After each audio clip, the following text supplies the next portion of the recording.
Sejam todos bem-vindos ao canal Visão Cristocêntrica e hoje vamos dar continuidade ao nosso No Caminho das Escrituras, onde só as Escrituras é um mapa que nos leva para o céu.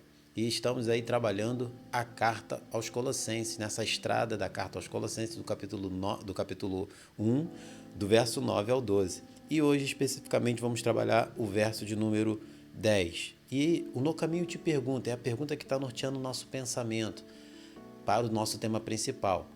Você já parou para pensar que a oração feita na dependência de Jesus pode muito em seus efeitos? Você já parou para pensar nisso? Vamos pensar sobre isso e isso vai nos levar ao tema principal, que é o poder através da oração cristocêntrica. E aí eu te chamo a atenção, se caso ainda você não assistiu o primeiro vídeo, está aí as nossas redes sociais, principalmente o nosso canal no YouTube, você pausa esse vídeo aqui, vai lá assistir a primeira parte desse nosso tema, o poder através da oração cristocêntrica, parte 1. Hoje estamos trabalhando a parte 2, depois você volta para cá. Já chega lá também nas nossas redes sociais, no Facebook e no Instagram. E assim que acabar de assistir o vídeo, deixe seu like, compartilhe esse vídeo e se inscreva no nosso canal para o crescimento, para que essa mensagem chegue a outras vidas para a glória de Deus. Agora sim, vamos ler a palavra do Senhor, o verso de número 10 somente, na versão NAA. Acompanhe essa leitura conosco, para a glória de Deus. Dessa maneira, poderão viver de modo digno do Senhor, para o seu inteiro agrado, frutificando em toda boa obra e crescendo no conhecimento de Deus. Amém. Que o Senhor nos abençoe na leitura da sua palavra, como assim foi, e que também nos oriente na exposição desse verso. Que assim seja a vontade de Deus. Então, hoje vamos falar o seguinte, estamos falando dos 7 pedidos do apóstolo Paulo em sua oração pelos Colossenses e dentro dessa abordagem estamos caminhando nos tópicos o teor da oração cristocêntrica, verso 9, que foi do último vídeo, você pode assistir lá no nosso canal. Também o alvo da oração cristocêntrica no verso 10, que é hoje vamos falar, e depois vamos falar da habilitação por meio da oração cristocêntrica no verso 11 e 12. E aí, dentro da abordagem do apóstolo Paulo, que falamos sobre o teor da oração cristocêntrica, no verso 9, ele clamou a Deus para que os colossenses pudessem ter o pleno conhecimento da vontade de Deus em toda a sabedoria e entendimento espiritual. Esse foi o primeiro pedido do apóstolo Paulo aos colossenses. Ele ora a Deus pedindo essas virtudes, essas bênçãos na vida desses irmãos. E assim, hoje, nós vamos ver mais 3 pedidos do apóstolo Paulo. E hoje, dentro desse tópico, o alvo da oração cristocêntrica. Então, do verso 10, e a gente entende que o alvo da oração cristocêntrica, amigos e irmãos, quando o apóstolo Paulo fala sobre isso, ele está falando pela vida dos irmãos colossenses para que eles tenham um alvo em suas vidas. Assim, essa oração aponta para Cristo.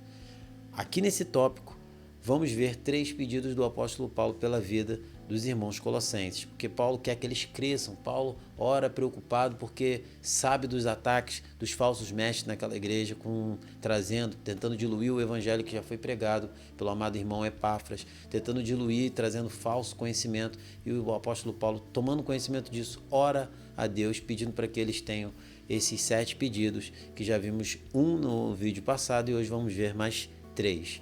Então, aí vamos abordar o primeiro pedido da oração do apóstolo Paulo pela vida daqueles irmãos, é que eles vivam de modo digno do Senhor, no verso 10, parte A.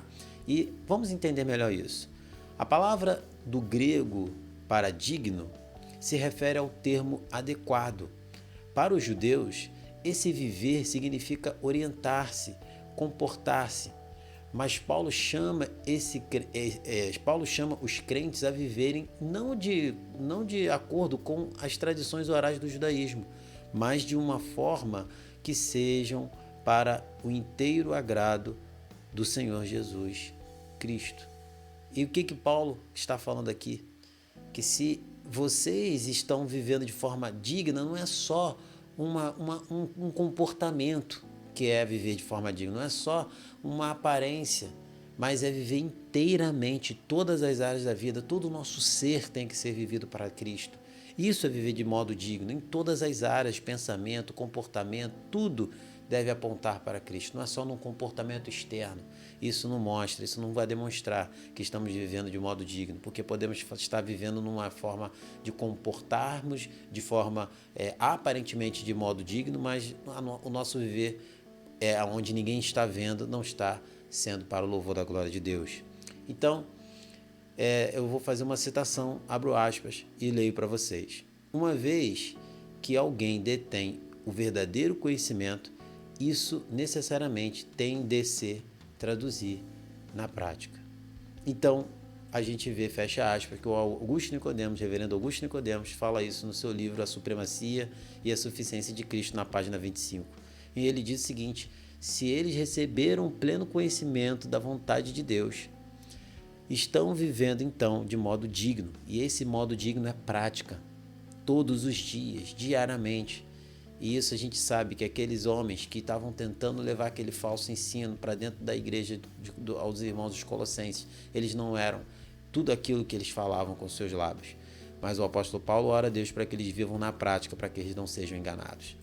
Aí a gente vai ver que se eles vivem de modo digno do Senhor, certamente frutifiquem em toda boa obra. Verso 10, parte B, vamos ver isso. E o que quer dizer? A palavra frutificando aqui na versão NAA nos traz uma lembrança da parábola do semeador, Marcos 4, Marcos 4, de 1 a 9 e de 3 ao 20. O que podemos tirar como referência aqui? Aí eu faço essa pergunta. A semente que caiu em terra boa produziu fruto a 30, a 60 e a 100 por 1. E qual é o significado do termo toda boa obra? Esse termo nos mostra aqui o fruto da salvação na vida de um cristão, não como condição para ter uma vida com Jesus, mas como demonstração dessa salvação que alcançou o verdadeiro cristão. Então, o fruto vai gerar uma boa obra, e essa boa obra não é a condição para que a pessoa seja salva, mas pelo contrário, é uma demonstração que verdadeiramente ele vive de modo digno do Senhor e que verdadeiramente ele chegou ao pleno conhecimento da vontade de Deus. Então, aí a gente consegue entender que se eles estão vivendo nessa realidade, se o apóstolo Paulo está orando para que eles vivam nessa realidade, certamente ele também ele faz esse terceiro pedido: cresçam no conhecimento de Deus. Parte C do verso 10, e que diz o seguinte: como podemos crescer no conhecimento de Deus? Vamos fazer essa pergunta para o texto, e aí a gente vai conseguir compreender. A vida do cristão verdadeiro, quando está frutificando, também está crescendo, olha isso, em relacionamento profundo, não de conduta, mas de vida com Ele, e vida de quem leva Deus a sério, por meio de Jesus Cristo. Esse era o pedido de Paulo para os irmãos colossenses, que crescessem em uma vida de relacionamento com Jesus todos os dias.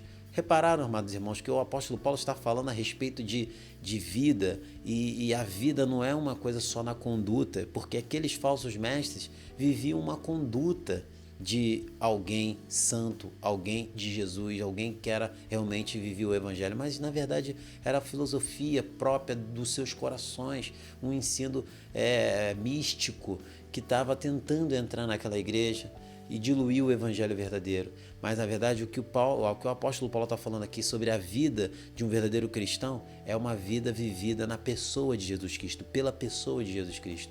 E podemos viver assim por meio da palavra e por meio da vida de oração profunda. Então, isso é o ensinamento que nós temos nesses 3 pedidos do apóstolo Paulo, e eu concluo fazendo aqui um resumo. Dos 7 pedidos da oração de Paulo aos Colossenses, ele já nos mostrou os seguintes tópicos, os seguintes pedidos. 1. Paulo orou pelo pleno conhecimento da vontade de Deus em toda a sabedoria e entendimento espiritual. Verso 9, falamos no último vídeo. Paulo orou para que vivam de modo digno do Senhor. Verso 10, parte A, falamos aqui. Paulo orou para que frutifiquem em toda boa obra. Verso 10, parte B. Paulo orou para que cresçam no conhecimento de Deus. Verso 10, parte C. E agora também precisamos perguntar: e quais os pedidos que ainda faltam na oração de Paulo aos Colossenses, que vamos ver nos próximos vídeos?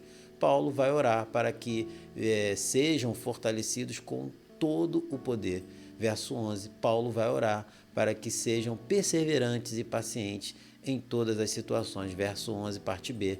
E Paulo vai orar para que eles, com alegria, deem graças ao Pai que os capacitou, no verso 12. E aí eu concluo quais as aplicações que podemos tirar desse verso para as nossas vidas. 1. Vamos orar para que pessoas sejam levadas ao alvo da cruz de Cristo por meio do Evangelho. Vamos orar. Pessoas cheguem ao conhecimento de Jesus e assim alcance a pessoa de Jesus. 2. Vamos orar para que venhamos viver de forma digna dele, frutificando em todo o tempo e que cresçamos na graça e no seu conhecimento. Vamos orar por nós, assim como esses pedidos que o apóstolo Paulo fez pela vida desses irmãos aos Colossenses. Vamos orar para que o Senhor também derrame essas virtudes em nossas vidas e também na vida de outros irmãos, na vida de outras pessoas para a glória dele. E agora eu falo, se você está assistindo esse vídeo nesse momento, Jesus Cristo te chama hoje, não amanhã, por meio do seu Evangelho, para clamar a Ele, somente a Ele, em arrependimento dos seus pecados e fé que você vai ter, porque Ele há de colocar no seu coração. Assim Ele te dará uma vida digna do seu Evangelho, fazendo você frutificar em toda boa obra e crescendo em sua palavra. Que Deus nos abençoe, que Deus possa te abençoar, que a graça de Jesus possa estar sobre a sua vida e transformar o seu coração para que você conheça a supremacia da pessoa de Jesus e sua obra. E assim nós encerramos aqui no Caminho das Escrituras. E se você gostou, deixa aí, se inscreve no nosso canal, nos acompanha nas nossas redes sociais, no Facebook, no Instagram, deixa o seu like, compartilha o nosso vídeo e assim você vai nos ajudar a crescer aqui no canal no YouTube e automaticamente essa mensagem vai alcançar muito mais outras pessoas para que vidas cheguem ao conhecimento da plena vontade do Senhor e Salvador Jesus Cristo. Muito obrigado por você estar aqui junto conosco mais uma vez no Visão Cristocêntrica. Que Deus te abençoe e até o próximo vídeo.